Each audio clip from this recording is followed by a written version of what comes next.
एक नगर में एक सेठ रहता था।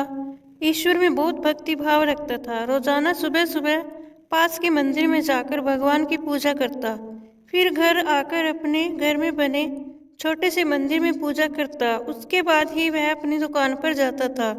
ऐसा वह सालों से करता आ रहा था। एक दिन सुबह जब मंदिर में पूजा कर रहा था तो उसके मन में एक सवाल आया और उसने भगवान से पूछा, भगवान, मैं इतने सालों से आपको पूछता आ रहा हूँ, लेकिन आज तक मुझे कभी भी आपके होने का एहसास नहीं हुआ। आप भले मुझको दर्शन ना दें, लेकिन मैं चाहता हूँ कि आप कुछ ऐसा कर दीजिए कि मुझे यह एहसास हो जाए सच में भगवान हैं। कुछ देर के बाद एक आकाशवाणी गूंजी और सेठ से कहा, सेठ मानिक चंद, क्या तुम्हें याद है जो रोज तुम सुबह सुबह नदी के किनारे सैर करने जाते हो? जब तुम रेत पर चलते हो तो वहां पर ध्यान देना, तुम्हें दो पैरों की जगह पर चार पैर दिखाई देंगे। उसमें से दो पैर तुम्हारे होंगे और दो पैरों के निशान मेरे होंगे। इस तरह तुम्हें मेरे होने का एहसास हो जाएगा। अगले दिन सुबह जब वह सेठ नदी के किनारे सैर करने गया तो उसने देखा उसके पैरों के साथ साथ दो पैरों के निशान और बनते जा रहे हैं। वह बहुत खुश हुआ। उसे इस बात का एहसास हो गया कि सचमुच भगवान है। अब वह एक दिन भी नदी किनारे सैर करने जाना नहीं भूलता था। कुछ दिनों बाद सेठ को उसके अपने व्यापार में दिन पर दिन घाटा होने शुरू हो गया। उस घाटे में उसका बिजनेस पूरी तरह से चौपट हो गया। वह अब सेठ से भिखारी बन गया था। उसके सारे रिश्तेदार, दोस्त, मित्र सब उसको छोड़कर चले गए थे, लेकिन उस सेठ को इससे जरा सा भी कष्ट नहीं हुआ। उसे पता था कि यह दुनिया मुसीबत में साथ छोड़ देती है, लेकिन अगले दिन वह जब नदी के किनारे सैर करने गया तो वह क्या देख रहा है कि आज उसके चार पैरों के निशान के बदले सिर्फ दो ही पैरों के निशान दिखाई दे रहे हैं। अब वह सेठ बहुत ही क्रोधित हुआ। उसने भगवान से कहा, भगवान, यह तो बहुत बड़ा अन्याय है। मैंने तो सुना था कि बुरे वक्त में दुनिया चाहे साथ छोड़ दे, लेकिन भगवान कभी साथ नहीं छोड़ते।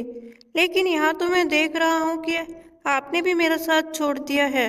सेठ के पास कितने भी बुरे दिन क्यों नहीं आ गए थे, वह नदी के किनारे सैर करना कभी नहीं छोड़ा और न ही भगवान की पूजा अर्चना करना। समय के साथ साथ धीरे धीरे सेठ की मेहनत रंग लाई और वह दोबारा से उसका बिजनेस चल पड़ा। जब वह फिर से सुखी संपन्न हो गया, अब उसने देखा कि अब नदी किनारे दो पैर की जगह चार पैर फिर से दिखाई देने लगे। अब वह पहले से ज्यादा क्रोधित हो गया और भगवान से बोला, भगवान, जब मेरा बुरा वक्त चल रहा था तो आपने भी मेरा साथ छोड़ दिया था, लेकिन जैसे ही मेरा अच्छा वक्त शुरू हुआ आप भी मेरे साथ हो गए। यह तो बहुत गलत है ना।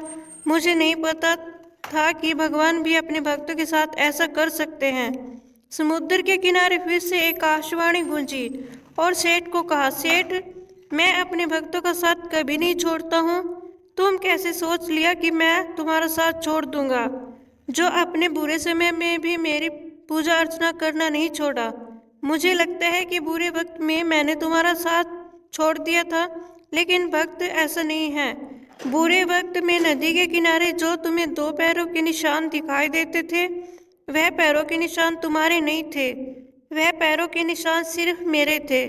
मैंने तो तुझे अपने गोद में उठा लिया था ताकि जब तुम्हारा बुरा वक्त समाप्त हो जाएगा तब मैं फिर से तुम्हें दोबारा जमीन पर उतार दूंगा। जैसे ही तुम्हारे बुरे दिन खत्म हो गए, फिर तुम्हें फिर से जमीन पर उतार दिया और तुम्हें चार पैरों के निशान दिखाई देने लगे।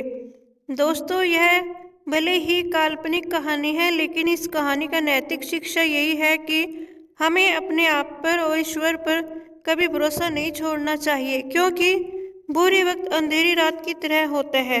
चाहे वह कितना भी अंधेरा क्यों ना हो, एक दिन सूरज अपनी रोशनी में उसे खत्म कर ही देता है। इसलिए आप हमेशा एक जैसा बने रहें, क्योंकि अच्छा वक्त और बुरा वक्त या एक गाड़ी के दो पहियों की तरह होते हैं जो जीवन में न हो तो इनके बिना हम अपने जीवन की कल्पना नहीं कर सकते हैं। क्योंकि अगर आपके जीवन में सिर्फ अच्छा ही अच्छा होगा तो आप कैसे समझ पाएंगे कि किसी के दुख दर्द और उसकी व्यथा को। आदमी घमंडी हो जाएगा, अहंकार से भर जाएगा। इसलिए ईश्वर हमारे जीवन में थोड़ा सा कष्ट भी देता है ताकि हम दूसरे के कष्ट को अनुभूति को समझ सके। दोस्तों, मेरी यह वीडियो देखने के लिए आपका बहुत बहुत धन्यवाद। जय श्री राम।